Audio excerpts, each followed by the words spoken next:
গণতান্ত্রিক আন্দোলনের নেতৃবৃন্দ এবং আজকে এই সভা উপলক্ষে সম্মেলনের প্রতিনিধি হয়ে যারা এসেছেন এবং আরও অন্যান্যরা যারা এখানে সমবেত হয়েছেন এই প্রকাশ্য সভাতে, আমি আপনাদের সকলকে আমাদের রাজ্যের গণতান্ত্রিক আন্দোলনের তরফ থেকে এবং আমার ব্যক্তিগত তরফ থেকেও আন্তরিক শুভেচ্ছা, অভিনন্দন, নমস্কার এবং আদাব জানাচ্ছি। আমার আগেই আপনাদের সম্পাদক বলেছেন এখানে যে একটা অত্যন্ত প্রতিকূল পরিস্থিতিতে আপনাদের এই সম্মেলন সংগঠিত করতে হচ্ছে। এটা শুধুমাত্র মোটর শ্রমিকদের ক্ষেত্রেতে না, আবার আমাদের রাজ্যের ক্ষেত্রেতেই এরকম একটা প্রতিকূলতা চলছে তা না, সারা দেশব্যাপী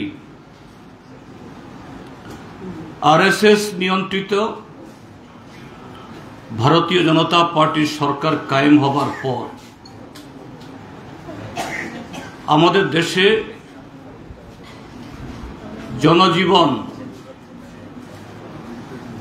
আমাদের সংবিধান এই দেশের নাগরিকদের জন্য যে অধিকার সুনিশ্চিত করেছে, তার কাজ করার অধিকার, কথা বলার অধিকার, ভোট দেওয়ার অধিকার এবং রাষ্ট্রের কাছে তার একজন নাগরিক হিসাবে ন্যূনতমভাবে বাঁচার অধিকার আজকে নানা কৌশলে এটা বুলুণ্ঠিত। এটাকে কেড়ে নেওয়া হচ্ছে, অস্বীকার করা হচ্ছে। আর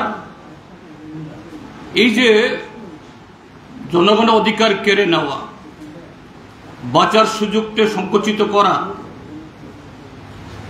আমাদের দেশের শুধু আপনারা মোটর শ্রমিকরা না, শ্রমজীবী অংশের মানুষের উপরে উপর্যুপরি যে আক্রমণ নামিয়ে নিয়ে আসা, কৃষক, ক্ষেতমজুর, দিনমজুর সহ সমস্ত অংশের উপরে, তার উদ্দেশ্য হল একদিকে এই সমস্ত জনগণের শ্রম, তার উৎপাদিত যে পণ্য,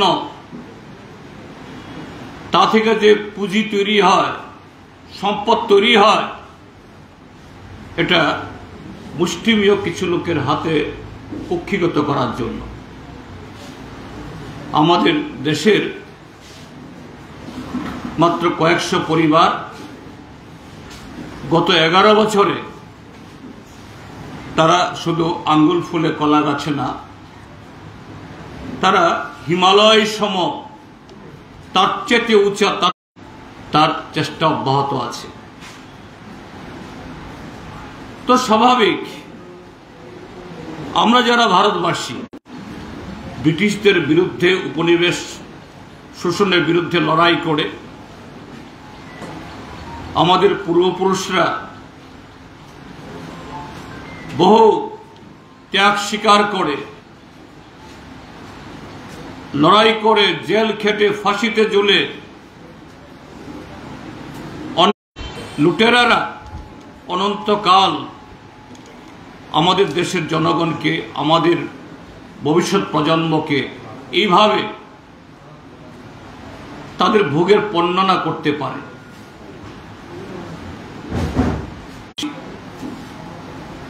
নানা ধরনের মুখরোচক স্লোগানের আড়ালে আমাদের দেশটাকে যখন উচ্ছন্নের দিকে নিয়ে যাচ্ছে, কখনো বিকশিত ভারত, কখনো অমৃতকাল, সুশাসন ইত্যাদি প্রচার জালের মধ্যে আষ্টে পৃষ্ঠে বেঁধে হয়তোবা শুরুতে মানুষ কিছু বিভ্রান্ত হন, তাদের বশ্যতা স্বীকার করেন, একটা অংশ তাদের অঙ্গুলি হেলনে উদ্বোস করতে বাধ্য হন, তাদের অনুসারী হন। কিন্তু সেই মানুষরা তারা যখন উপলব্ধি করতে পারছে যে না, এতে তো তারা প্রতারিত হচ্ছেন, ঠকছেন, গোটা দেশ এই রাজনৈতিক শক্তি এবং তাদের যারা প্রতিভোগ একচাটিয়া পুঁজি তাদের গোলামে পরিণত হচ্ছেন, তখন এই অন্যায় থেকে এই জগদ্দল পাথর সরিয়ে কিভাবে বেরিয়ে আসবেন, দেশটাকে রাজ্যটাকে মুক্ত করবেন, তারা পথে নামেন। তারই অংশ হলো আপনারা মোটর শ্রমিকরা। মোটর শ্রমিকদের বলা হয় তারা যে কোনো দেশের অর্থনীতির শিরা উপশিরা। শ্রমিকরা হয়তো বা আপনি নিজেরা ভাবতে পারেন বা অন্যরা এরকম ভাবে দেখতে পারেন, আরে তারা তো সাধারণ মোটর শ্রমিক, ট্রাক চালক, জিপ চালক, ট্রেন চালক বা জাহাজের নাবিক, মানে যারা চালক আছেন হয়তোবা নাম ভিন্ন ভিন্ন, কাউকে পাইলটও বলে, ড্রাইভারও বলে, চালকও বলে। কিন্তু একটু উপলব্ধি করুন, একটু অনুমান করুন, এই শ্রমিকরা যদি সেই মহারাষ্ট্রের নাসিক থেকে,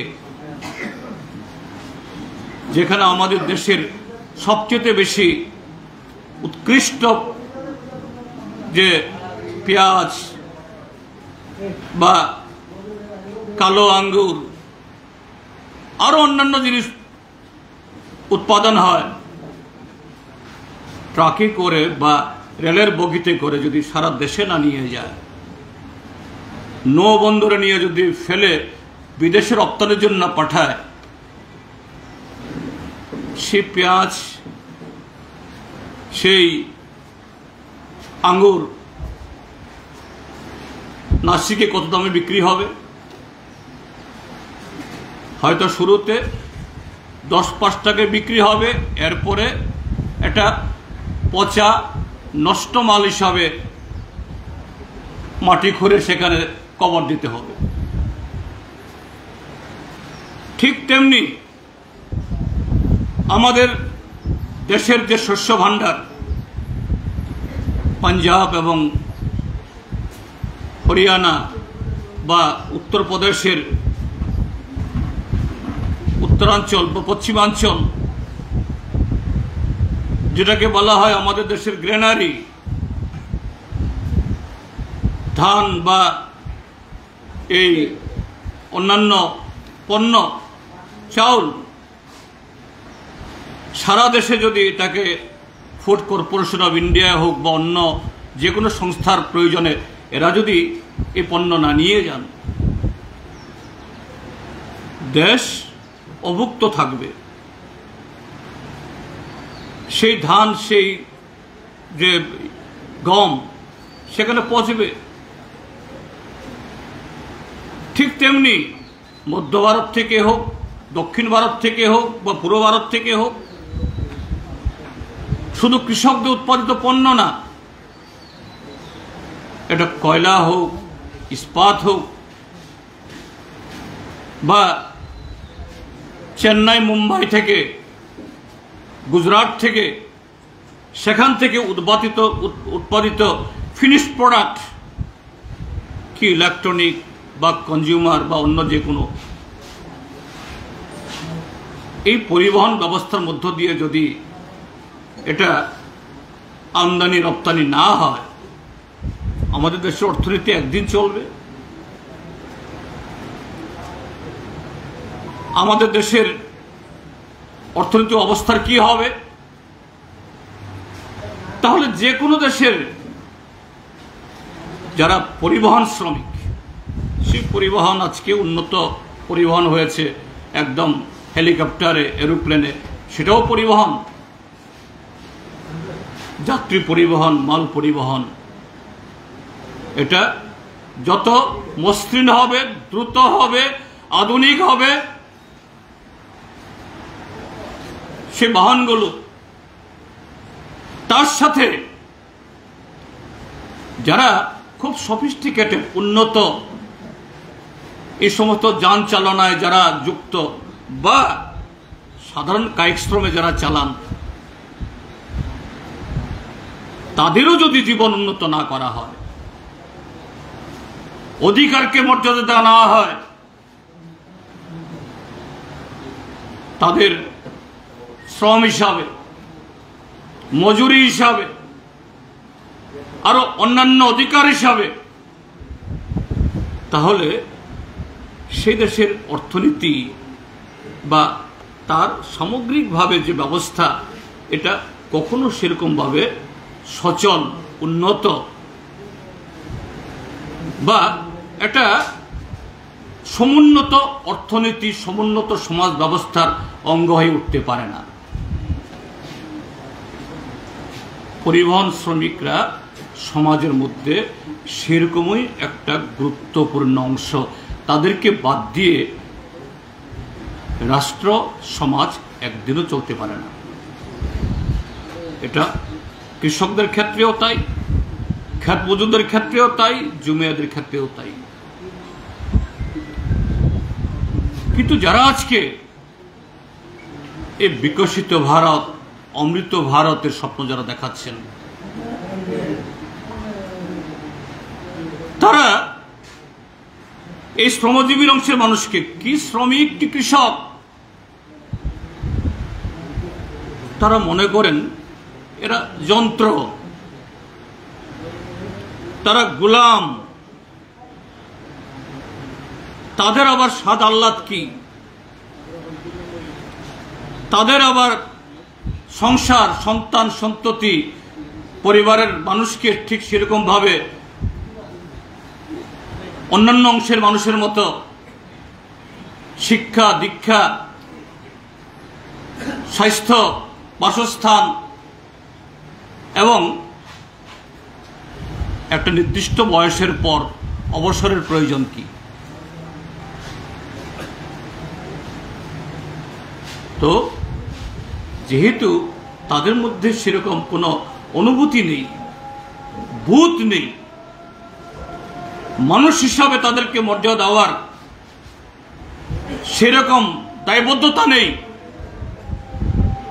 তখন কিভাবে তাদেরকে জবরদস্তি খাটাবে? তাদের সমস্ত শক্তিকে নিংড়ে নিয়ে একটা সময় যখন সে দুর্বল হয়ে যাবে, কাজ করার অধিকার থাকবে না, তাকে ছুঁড়ে ফেলে দেবে। বুর্জুয়ারা তাই করছে। আর সেই জায়গায় আজকে আমাদের দেশের এই বিজেপি, আরএসএস তার মধ্যে সবচেয়ে বেশি নিকৃষ্টতম। তাদের অস্ত্র একদিকে ধর্মকে ভিত্তি করে সাম্প্রদায়িকতা, আরেকদিকে হলো স্বৈরতান্ত্রিক শাসন ব্যবস্থার মধ্য দিয়ে জনগণের অধিকার কেড়ে নিয়ে কিভাবে পুঁজিপতিদের সেবা করা। এই কারণে যখনই তার বিরুদ্ধে প্রতিবাদ ধ্বনিত হয়, শ্রমিকরা কথা বলতে শুরু করে, প্রতিবাদ করে, রাস্তায় নামে,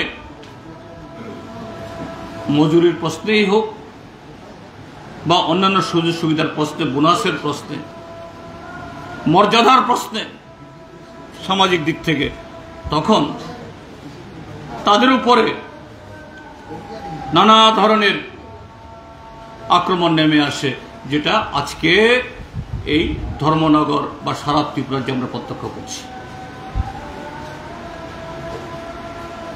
এটা গণতান্ত্রিক রাষ্ট্র? এটা ধর্মনিরপেক্ষ এবং বহুত্ববাদ আমাদের এই রাষ্ট্রের, যে রাষ্ট্রের আত্মা, তার মূল কথা। সেই যে সংবিধানের অধিকারের, তার মূল কথা এটা কি? আমি রাজনৈতিকভাবে যে কোনো দল আমি করব, এটা আমার অধিকার। ব্যক্তি হিসাবে যে কোনো ধর্ম আমি অনুসরণ করব, এটা অধিকার। আমি যাকে খুশি তাকে ভোট দেব, এটা আমার অধিকার।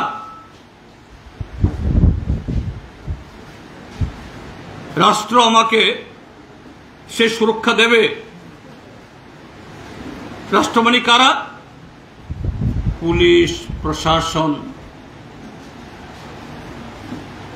রাষ্ট্র মানে আইন, আদালত। কিন্তু এখানে একটা দলের হুলিয়া চলবে। তুমি যদি টিএমএসের মিছিলে যাও, টি ওয়ার্কার্স ইউনিয়নের কর্মসূচিতে অংশগ্রহণ করো, তুমি যদি শাসক দলের বিরুদ্ধে ভোট দাও, তোমার ড্রাইভারের চাকরি থেকে তোমাকে নামিয়ে দেওয়া হবে। একজন বেকার যুবক এমএ পাস, বিএ পাস করে চাকরি পায় না, সরকার উদাসীন, বহু কষ্টে মা, স্ত্রী বা বোনের গয়না বন্ধক দিয়ে ব্যাংক থেকে টাকা ঋণ নিয়ে অটো নামাবে। এই জায়গায় তো রাষ্ট্র 2 পয়সা সাহায্য করে না। ব্যাংকওয়ালা তো বেকার যুবক দেখে তাকে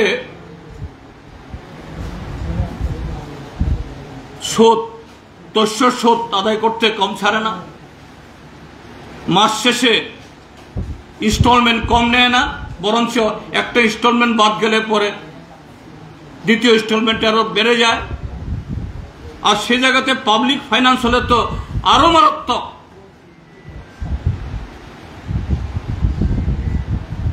তারপর আপনি ট্রান্সপোর্ট অফিস থেকে কোনো একটা রোডে গাড়ি চালাবেন বা অটো চালাবেন, টমটম চালাবেন, এরা কি দয়া করে আমাদেরকে সেটি লাইসেন্স দেয়, পারমিট দেয়?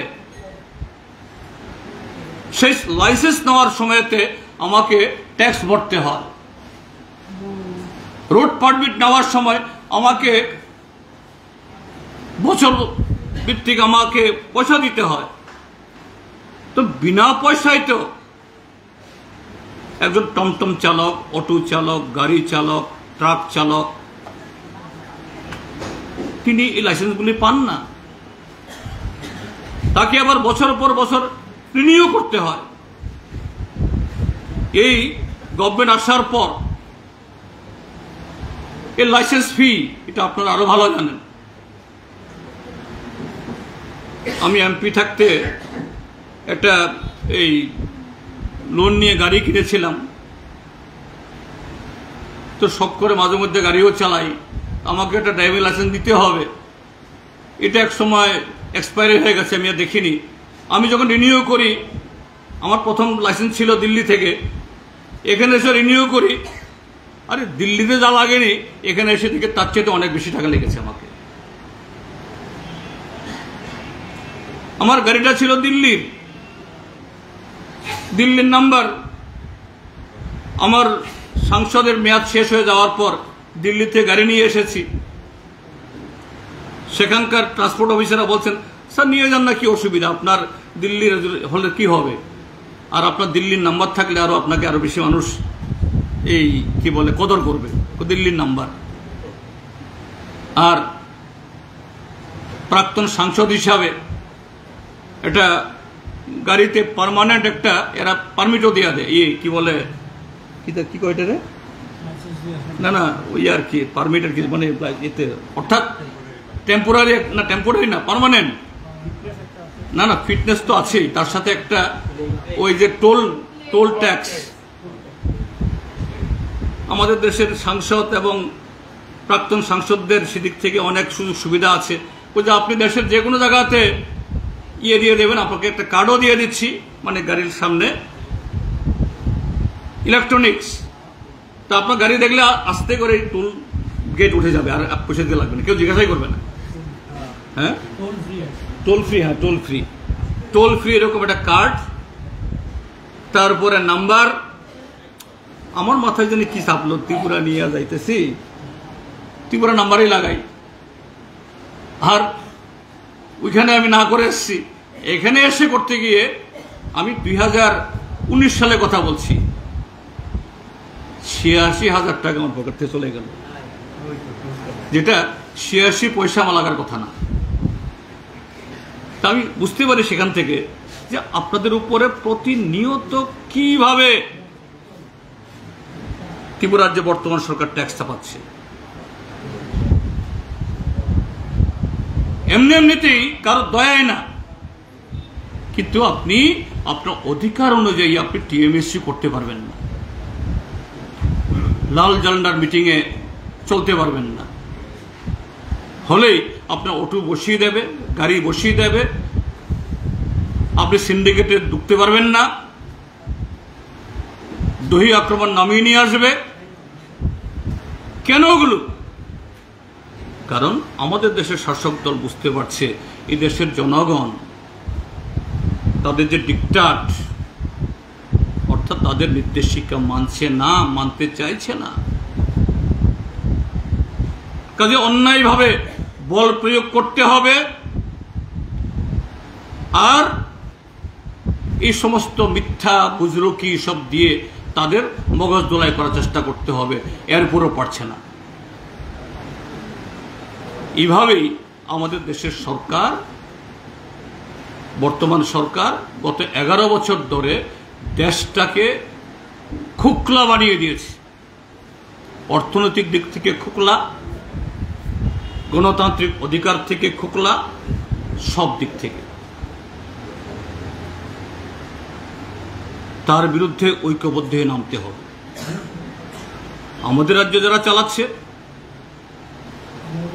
কোথায় কোথায় বলে তারা দেশের সারা পৃথিবীর বৃহত্তম রাজনৈতিক দল,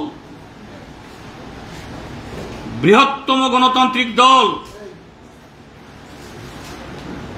ঘটনাচক্রে গত বছর সেপ্টেম্বর থেকে আমাদের পার্টিরও গঠনতন্ত্র অনুযায়ী 3 বছর অন্তর আমাদের সম্মেলন হয়, ব্রাঞ্চ থেকে শুরু করে। গত এপ্রিলে আমরা তামিলনাড়ুর মাদুরাইয়ে সর্বভারতীয় সম্মেলন তথা পার্টি কংগ্রেস বলি আমরা করে এসেছি। তার ঠিক 2 মাস আগে আমাদের রাজ্যে একেবারে পত্র পত্রিকাতে ঘোষণা করে বড় বড় মোটা মোটা অক্ষরে ব্যানার হেডলাইন করে প্রচার করেছে, ভারতীয় জনতা পার্টি গণতান্ত্রিক দল তাদের একেবারে বুথ কমিটি থেকে শুরু করে সর্বভারতীয় স্তরে জেপি নাড্ডা যে পদ দখল করে আছে, বিজেপির সভাপতি, রাজ্যে রাজীব ভট্টাচার্য এখন রাজ্যসভার সাংসদ হয়েছেন, একেবারে ইলেকশন কমিশনের কায়দায় এদেরও এরকম পদাধিকারী বাছাই করা হবে। বাইরের থেকে রিটার্নিং অফিসার, অবজারভার, আমাদের দেশীয় নাম না, সব বিদেশি নাম। যেমন আজকে নাকি আপনাদের এই সম্মেলন ঠেকানোর জন্য তারা কাকে জানি আনছে, মন্ত্রী না মহামন্ত্রী আনছে, মানে মন্ত্রীরও বাবা।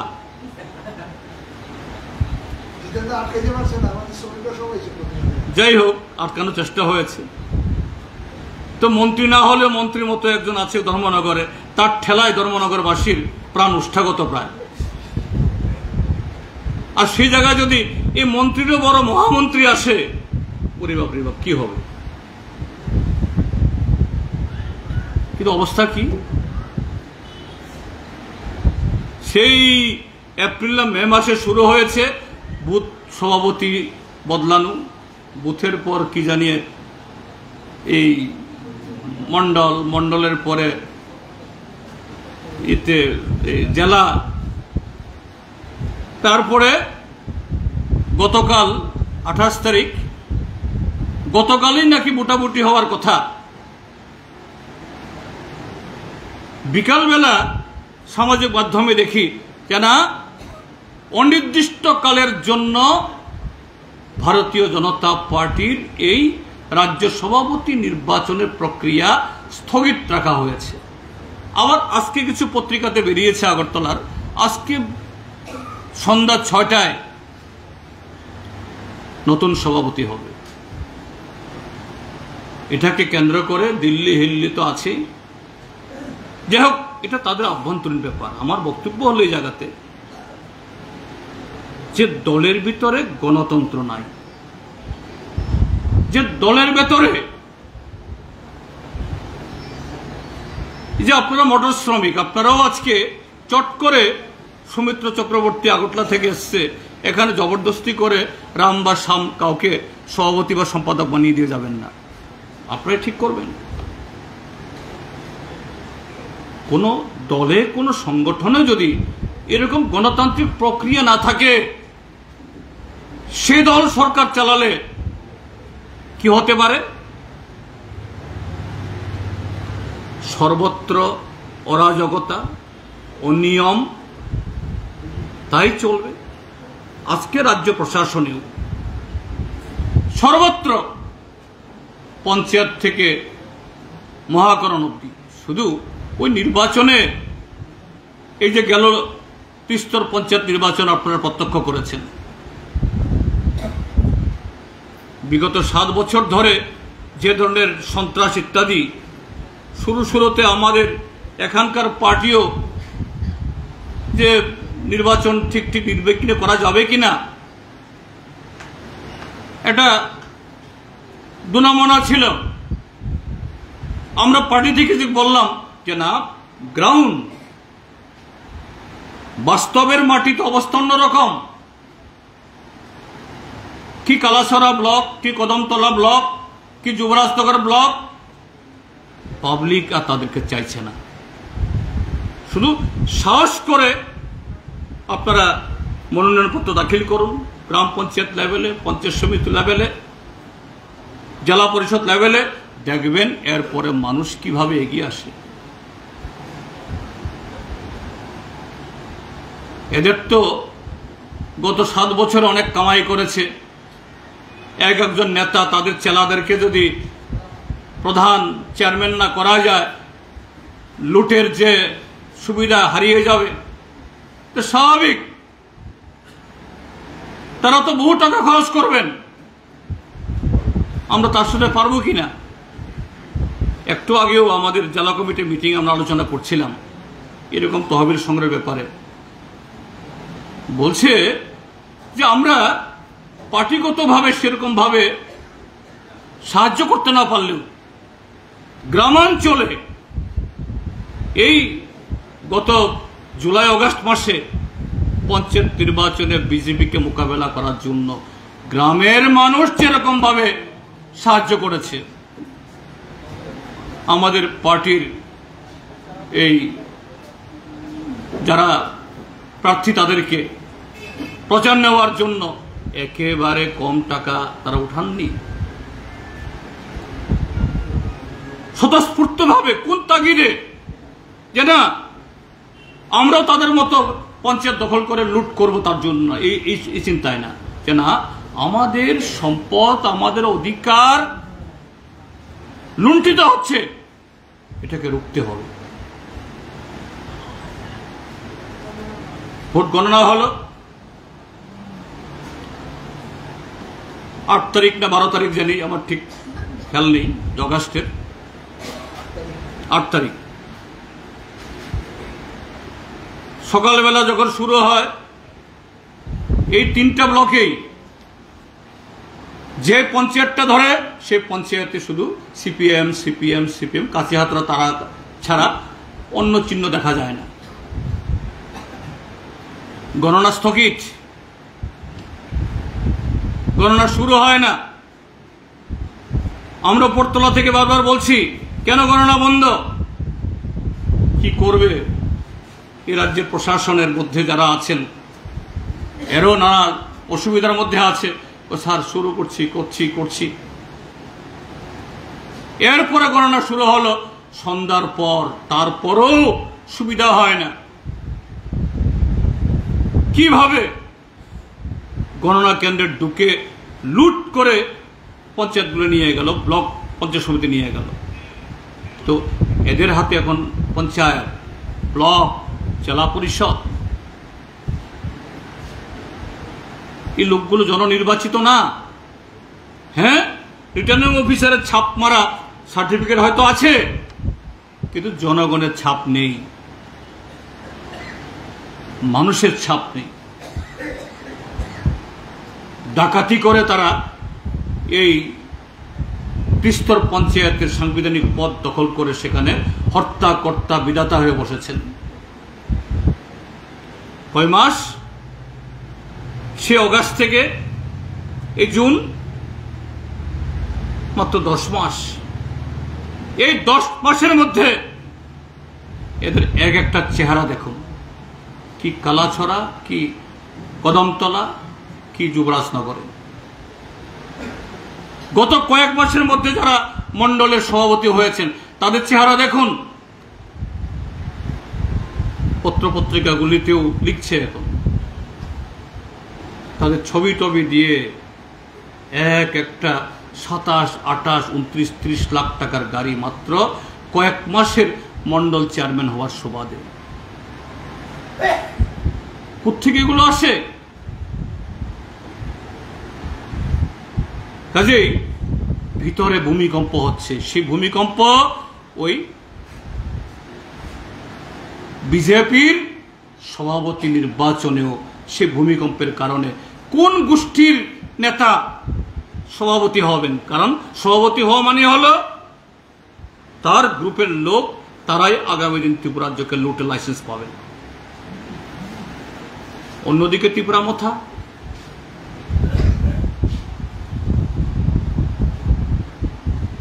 প্রতি 6 মাস অন্তর অন্তর গোল পোস্ট বদলাচ্ছেন। এক সময়কে দাঁড়াচ্ছেন একটা গোল পোস্টে গিয়ে এই গোল পোস্টে বল মারব, ক্যাটার ত্রিপুরায়ণ করব। এরপরে সে গোল পোস্টে বল ঢুকাতে পারে না, আরেক গোল পোস্টে যায়। No compromise.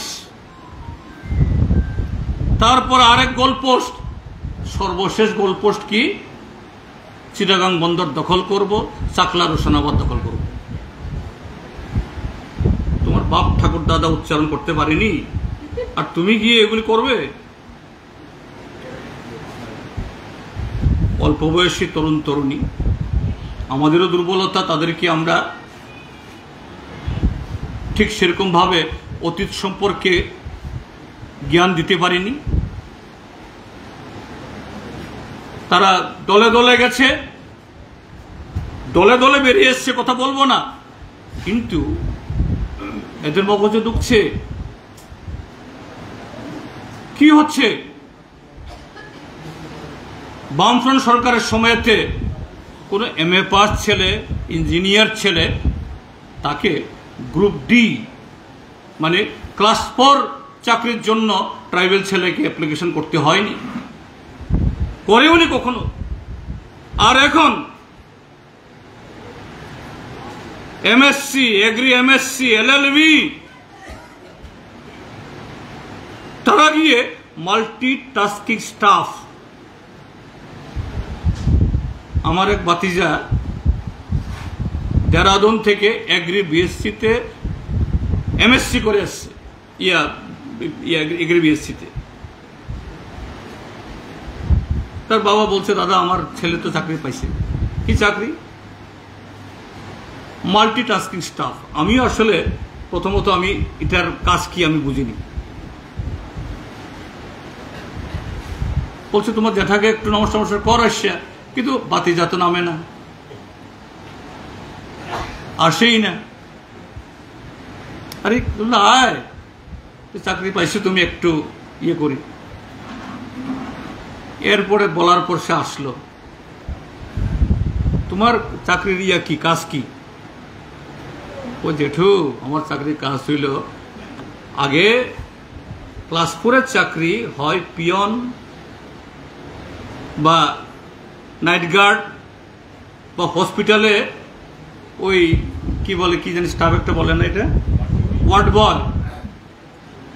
এখন মাল্টি টাস্কিং, মাল্টি মানে অনেকগুলো টাস্ক, মানে অনেকগুলি কাজ। অর্থাৎ আমাদেরকে পিয়নও বানাইতে পারে, ঝাড়ুদারও বানাইতে পারে, সুইপারও বানাইতে পারে, নাইট গার্ডও বানাইতে পারে। ওই ইলিগেল লজ্জায় আমরা সামনে আই না। এই হলো পরিণতি। তো এরা বুঝতে পারছে। আর রাজা বাবু তিনিও বুঝতে পারছেন যে না, আমার এই সমস্ত কথায় আগামী দিন যেভাবে উন্মাদনা তৈরি করছি এটা হবে না। কাজেই সামনের দিন কাজ কি হবে? নতুন গোলপোস্ট, নতুন স্লোগান, আর একটা খেলা, বিজেপির সাথে থাকবো না, বিজেপির সাথে ইয়ে করবো না, আমাদের ইয়ে হয়নি। দেখবেন আগামী দিন ত্রিপুরা মথা এই খেলাগুলো শুরু করেছে। তাদের দাবি পূরণ হয়নি, তারা এই জোট থেকে বেরিয়ে আসবে। কিন্তু আমার সন্দেহ আছে কজন বেরিয়ে আসবে, কারণ এই কয়েক মাসেই যে ধরনের ঘি মাখন খেতে শুরু করেছে, হঠাৎ করে এই ঘি মাখনের স্রোত বন্ধ হয়ে গেলে কি হবে? কাজে নতুন কায়দা, সন্ত্রাস করো, গণতান্ত্রিক অধিকার আটকাও। আজকে যেমন আপনাদেরকে আটকানোর চেষ্টা হয়েছে, আর এটা না হলে পরে বিক্ষিপ্তভাবে কিছু আক্রমণ করে দাও। গত এপ্রিল মাসের ঘটনা হয়েছে, 25 তারিখ আমরা 3 দফা দাবিতে আমাদের কর্মসূচি, এই ধর্মনগর টাউনে আমাদের কোনো কর্মসূচি নেই। আমাদের নেতৃত্ব হয় সবাই চলে গেছেন বা চলে যাবেন, কেউ কদমতলা, কেউ কালাছড়া, কেউ যুবরাজনগর। আর এরা মিছিল করে ঢুকলো আমাদের এখানে, চেয়ার টেবিল গিয়ে এসে ভাঙলো। এটা বীরত্ব না, এটা কাপুরুষতা। এটা দিয়ে জনগণের অধিকার ধরে রাখা, এই সমর্থন ধরে রাখা যায় না। তো সেই জায়গায় এইভাবেই যে বিজেপি ত্রিপুরা মথা সারা দেশের ক্ষেত্রে নরেন্দ্র মোদী শুধু একটার পর একটা ইয়ে করছেন। এই কদিন আগে গত এপ্রিল মাসের 22 তারিখে কাশ্মীরের পহেলগামে পাকিস্তান মদতপুষ্ট সন্ত্রাসবাদীরা খুন করে দিল 26 জন লোককে।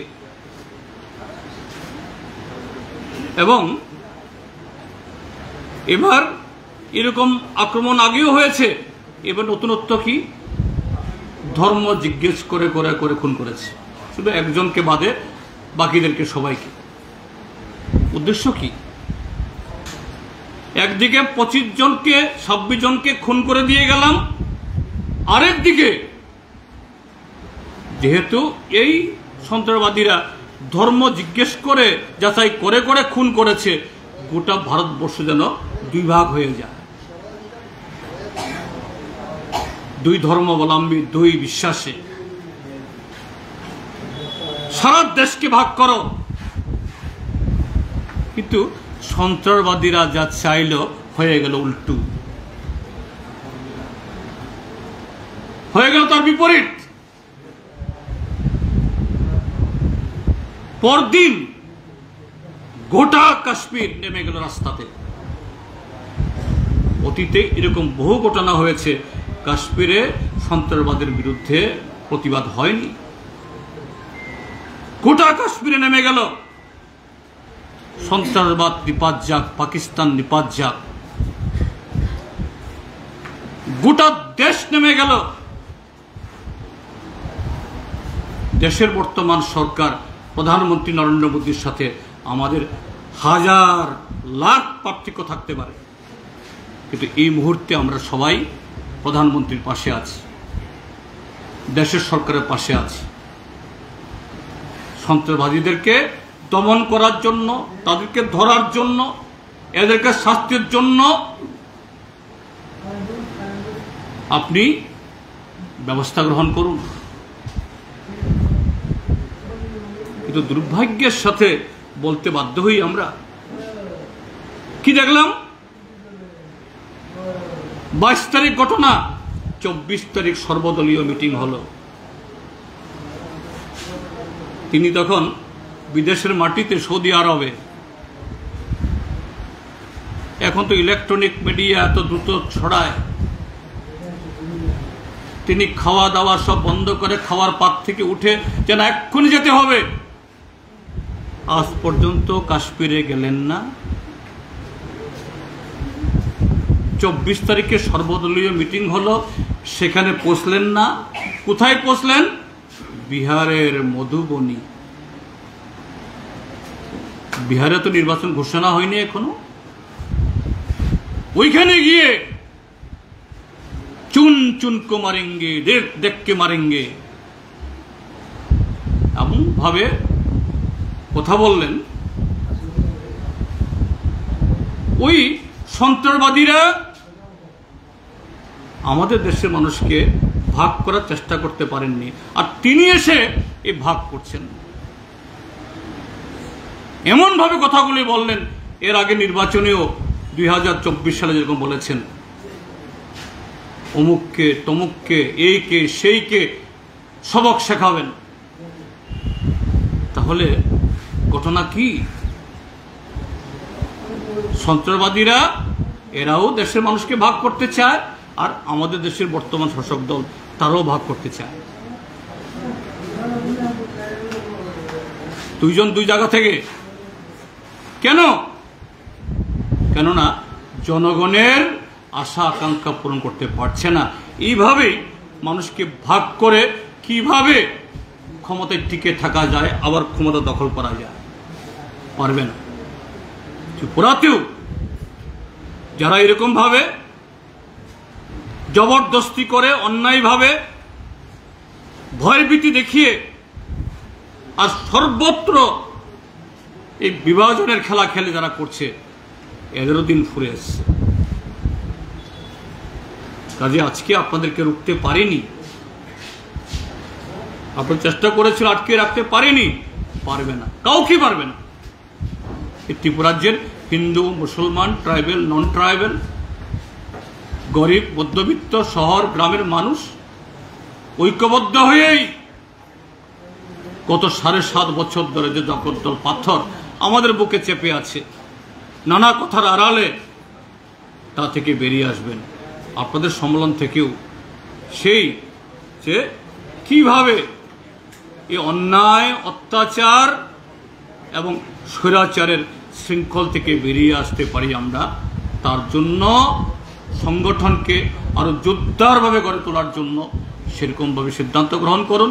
দেখবেন আজকে যারা বিএমএস করে বা তাদের সাথে যারা বাধ্য হয়ে আসছে, তাদের ভেতরে অসংখ্য লোক তাদেরকে পছন্দ করে না। কিন্তু গরিব মানুষ, আমি আপনি যেরকম ভাবে পারছি সবাই পেরে ওঠেনি, কিন্তু আপনি লেগে থাকুন, নানাভাবে তাদের কাছে যান, দেখবেন তারাও সাহসী হয়ে তাদের খপ্পর থেকে বেরিয়ে এসে গণতন্ত্রের পতাকা হাতে নেবে। এই রাজ্যকে এই লুটেরাদের কাছ থেকে উদ্ধার করবে। সেই উদ্ধারের শপথ গ্রহণ করুন, এই আশা, এই কথা বলে আবারও আপনাদের সকলকে অভিনন্দন জানিয়ে, এবং আমার আপনাদের এখানে বক্তব্য রাখার কথা ছিল না, ঘটনাচক্রে এখানে এসেছি, এই সুযোগটা পেয়ে আপনাদের সামনে কিছু কথা বলার জন্য যে এই সুযোগটা হয়েছে, তার জন্য কৃতজ্ঞতা জানিয়ে আমার বক্তব্য শেষ করছি। সবাইকে নমস্কার, আদাব।